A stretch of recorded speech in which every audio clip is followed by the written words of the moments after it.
आर्जु राणा देउवालाई पक्राउ गर्न खोज्दा रवि लामिछानेको गृहमन्त्री पद नै खोसिएको थियो। त्यो बेला प्रहरीका हाकिमहरूले रविको ओछ्यानमै पुगेर अन्तिम इच्छा सोध्ने साहस देखाएका थिए। तर आज सोही हैसियतका पूर्व गृहमन्त्री रमेश लेखकलाई सामान्य सोधपुछ गर्न पनि प्रहरीहरूको हात गोडा काँपेको छ।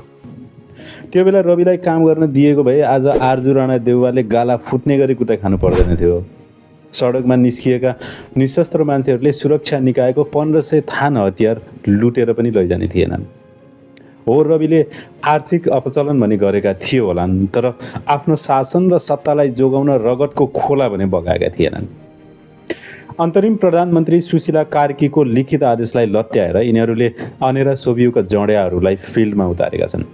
मेरो बालाई पक्राउ गर्दिन, बरु बालेनलाई पक्राउ गर्छु भन्न थालेका छन्। अरू केही होइन, यिनीहरूलाई लाज लागेको हो। रविलाई राखिएको जेलमा बा र रमेश लेखकलाई पनि सँगै राख्नुपर्ने भएपछि यिनीहरूको शिर निहुरिएको मात्रै हो।